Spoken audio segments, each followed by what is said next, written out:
Assalamualaikum warahmatullahi wabarakatuh. Halo, perkenalkan nama Ibu Maisanda. Di sini saya akan menjelaskan tentang membaca dan menulis cerpen. Yuk kita simak bareng-bareng. Selamat menyaksikan.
Membaca dan menulis cerpen. Pengertian: cerpen singkatan dari cerita pendek adalah salah satu jenis karya sastra yang berbentuk prosa fiksi. Artinya, cerpen berisi cerita yang diciptakan oleh penulis, bukan berdasarkan kejadian nyata. Cerpen umumnya singkat, padat, dan langsung pada tujuannya, dengan jumlah kata tidak lebih dari 10.000 kata. Cerpen biasanya dapat dibaca dalam sekali duduk, oleh karena itu cerpen sering disebut sebagai cerita sekali duduk. Struktur cerpen. Pada cerpen biasanya terdiri dari beberapa struktur yang diperlukan seperti elemen dasar dan tambahan abstrak. Struktur tersebut sangat diperlukan ketika menyusun sebuah cerpen. Berikut inilah beberapa elemen dari dasar untuk membangun sebuah cerpen. Yang pertama abstrak, yang kedua orientasi, yang ketiga komplikasi, yang keempat evaluasi, yang kelima resolusi, dan yang terakhir koda. Selanjutnya menulis cerpen. Langkah-langkah menulis cerpen. Yang pertama menentukan tema, yang kedua mengembangkan ide cerita, menciptakan tokoh, membangun alur, menggambarkan latar, menyampaikan amanat. Yang kedua teknik menulis cerpen yang menarik, menggunakan majas dan gaya bahasa, membangun konflik dan ketegangan, membuat dialog yang hidup, memberikan deskripsi yang jelas dan detail. Yang terakhir menjaga fokus dan konsisten cerita.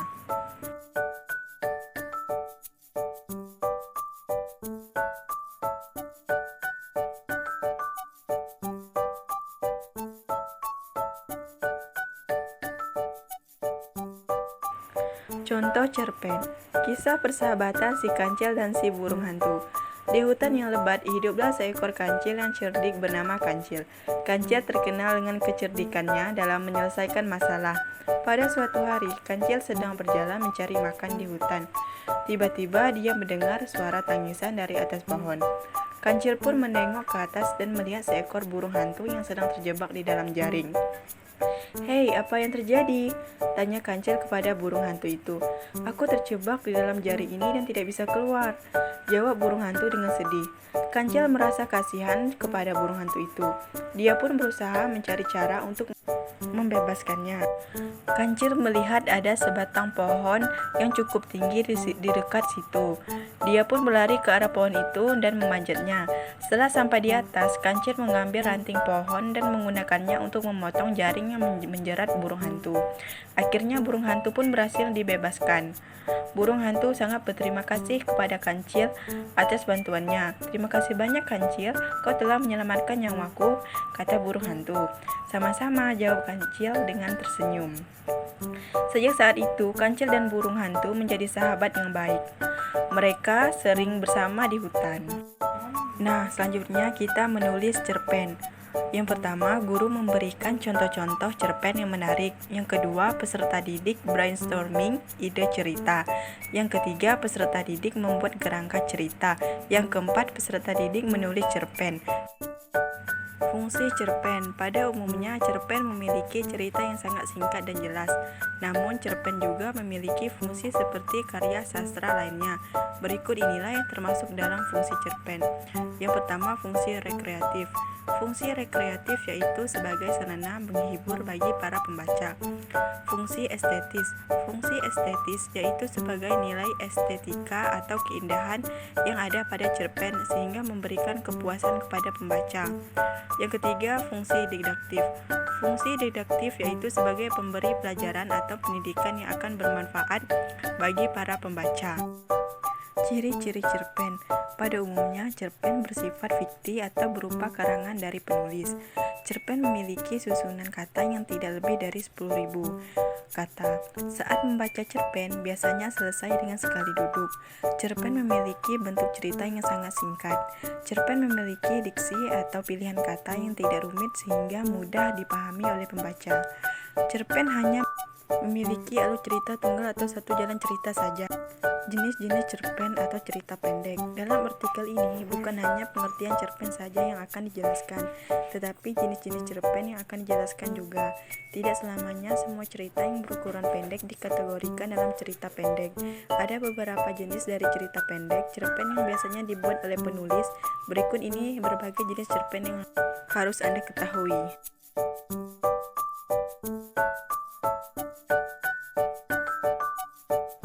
Cerita pendek. Seperti yang kita ketahui, cerita pendek adalah jenis cerita yang kurang dari 10.000 kata panjangnya.